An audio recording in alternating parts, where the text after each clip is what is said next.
In this video, I will be talking about the Einstein equivalence principle and the geodesic equation. Now, there are two important kinds of equivalence principle that I will explain. And these two types of equivalence principle is what will take us to our geodesic equation. Now, let me start with the first equivalence principle. Well, the first equivalence principle tells us that if we are on Earth and we drop a ball, we know that the ball will accelerate at 9.81 meters per second square. Now, let us imagine that we are in an elevator that is accelerating upwards at 9.81 meters per second square. Now, inside that elevator, say that elevator is closed and we cannot see whether we are on Earth or any place. Right, so if we drop a ball inside the elevator, we will see that the ball is accelerating downwards at 9.81 meters per second square, right? So it's like mimicking gravity in some sense. Now, what Einstein says is that he cannot do any experiment in order to determine whether you're on Earth or on an accelerated elevator which is raising upward at 9.81 meters per second square. So that's the equivalence principle of first kind. Now, the second kind is that, say you are freely falling on Earth, right? It's Earth and you are freely falling. Say you are here. You're freely falling downwards. Now, since the first kind is right, we can easily assume that we are at rest. Why? Because since I have considered myself as being in an accelerated frame that is moving upwards, say this elevator is accelerating upwards at 9.81 meters per second square, then I myself can think that, alright, the elevator, let's say the ground, is accelerating upwards towards me and I am just a person who is at rest, right? So if I draw, say, a coordinate system of mine,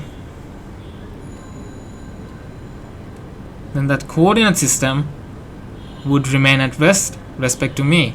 So I can say that coordinate system is in inertial motion respect to me. What is inertial? Well, inertial means moving at constant speed or having no speed at all. So that's our equivalence principle of second kind. Now, let's dive into our geodesic equation. Now, in order to start formulating our geodesic equation, we will consider the second equivalence principle. Well, the second equivalence principle tells us that the coordinate system with respect to me will not be accelerating, right? So, if the coordinate system will not accelerate with respect to me, my coordinate system will not accelerate with respect to me because I'm considering myself as at rest and the ground is moving and the ground is accelerating towards me. So I can say that d square of x alpha by d tau square is equals to 0. Now, well, the coordinate system is not accelerating with respect to me and my coordinates are, say, x1, x2, x3, x4, which is represented by x alpha, and it doesn't change with respect to my time, which is tau. So this expression right here, d square x alpha by d tau square, is basically acceleration with respect to me of my coordinate system. So this is equals to 0 since it's not accelerating with respect to me. Now I can write our big X alpha as a function of, say, as a function of x mu. What is x mu? Well, x mu is the coordinate system. X mu is the coordinate system of someone, say on Earth, observing me from the ground. Well, to me, who is free falling, I will see that I am not accelerating, but instead I am in an inertial motion. But to someone on the ground, he will say, no, that person is clearly accelerating, right? So we will compare the two equations with respect to this person and the person who is free falling. So x alpha is just a function of x mu. X mu is the coordinate system of the person on Earth, right? He is standing and observing me as I am free falling. So now I can write it as d by d tau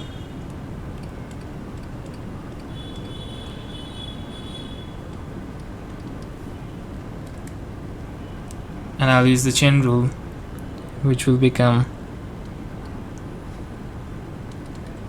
at first let me write dx alpha by d tau is equals to 0. Then I'll use the chain rule.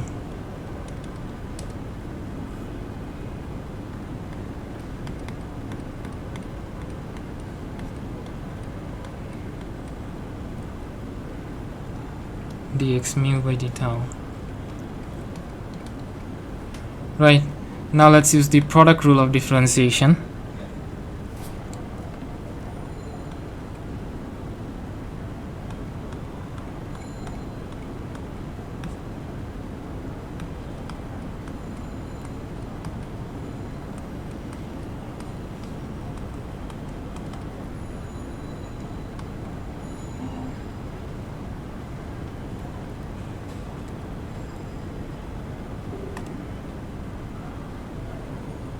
Sorry, this should be curly D's, right?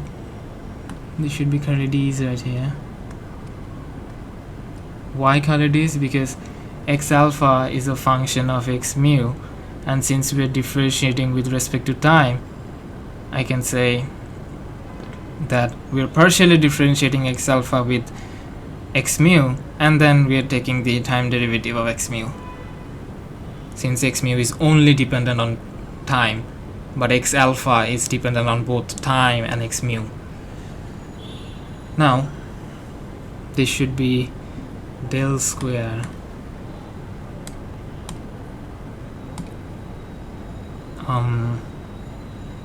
this turns out to be del x alpha by del x mu d square that, and then we can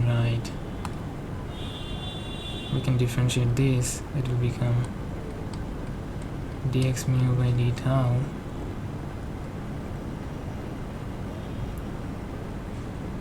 and then this term right here will be differentiating with respect to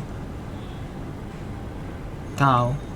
We can write it as, at first let me differentiate x alpha with respect to x nu, and then let me differentiate x nu with respect to time, sorry, d.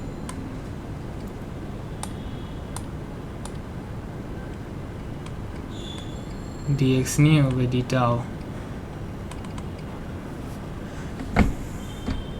Now how is this term valid, right? You may be wondering. Well, if we cancel out the del x news, this is dx news, we will be left with del square x alpha by del x mu d tau, right?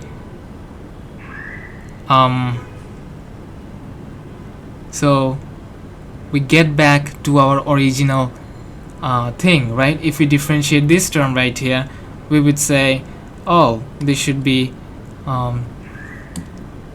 if you differentiate with respect to time, oh, this should be del square of x alpha by del x mu d tau, right? You'd say this should be the case. Well, if you cancel out the del x mu's, you're left with the same thing, right? So we have basically applied the chain rule in this term here. Chain rule.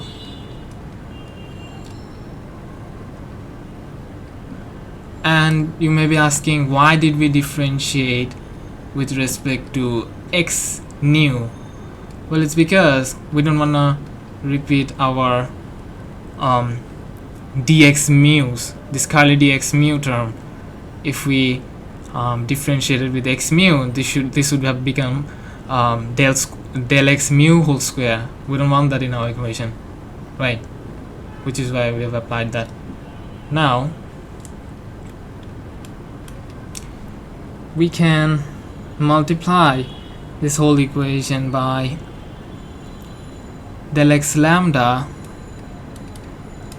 by del x alpha. I'll tell you in a bit why I did that. This becomes del x alpha by del x mu d square of x mu by d tau square plus del x lambda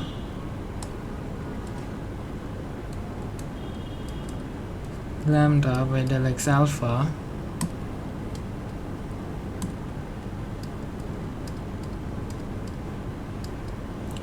times this partial derivative term.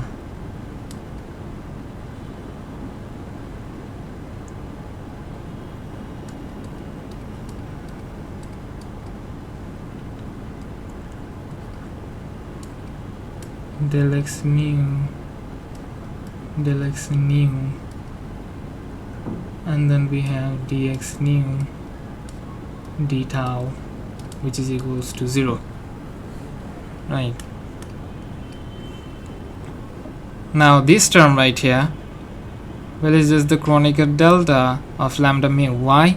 Because this del x alpha cancels out, and then we're left with del x lambda by del x mu, which is, and we know that the coordinate of one frame, the coordinate system of one frame, each coordinates are independent of each other, so that will become the differentiation of those coordinates with respect to another coordinate is just 0,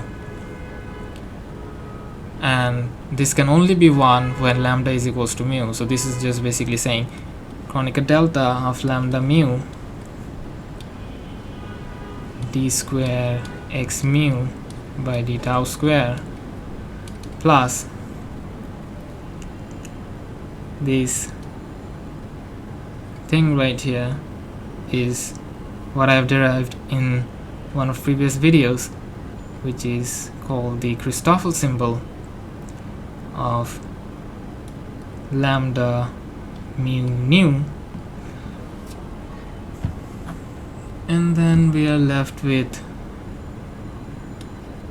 the I have missed a dx mu d tau term right here, so it should be here, dx mu d tau. So the Christoffel symbol, and then we have dx mu d tau, and then dx nu d tau. Right, now we have to set lambda equals mu. Since we have the Kronecker delta, this becomes d square of x lambda by d tau square plus gamma of mu nu.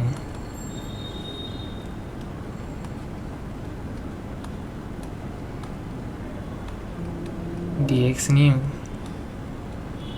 tau is equals to 0. That's our geodesic equation. Right. Now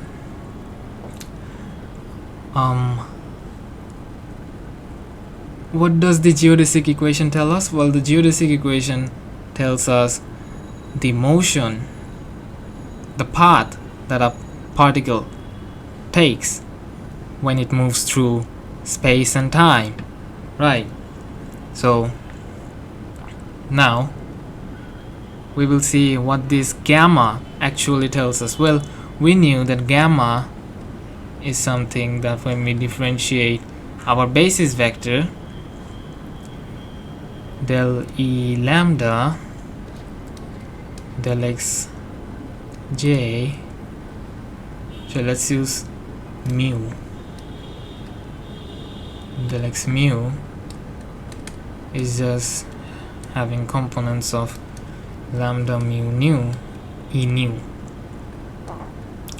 Right, so we knew this from our previous video. Now if we say that del x mu by del tau is equals to v mu, then we can say that del E lambda by del x mu is just v mu d tau,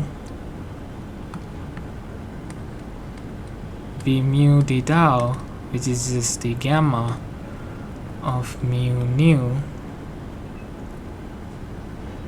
lambda E nu.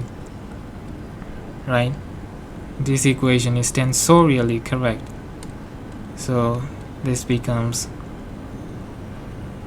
del E lambda by d tau, sorry, del tau, this should have been del tau.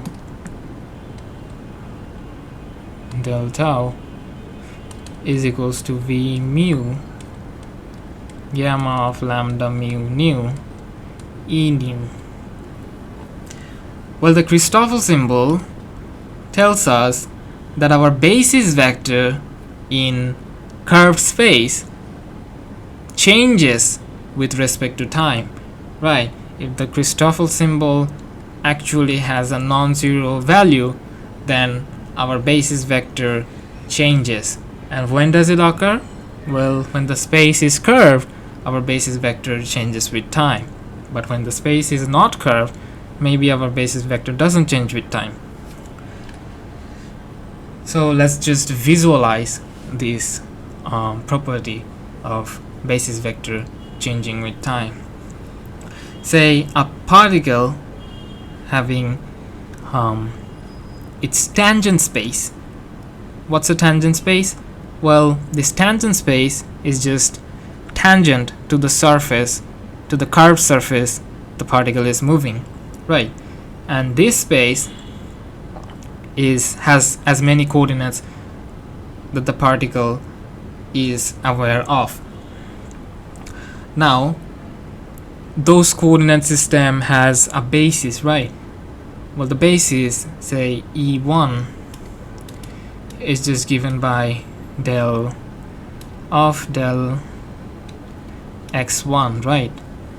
It's the tangent to one of the coordinates.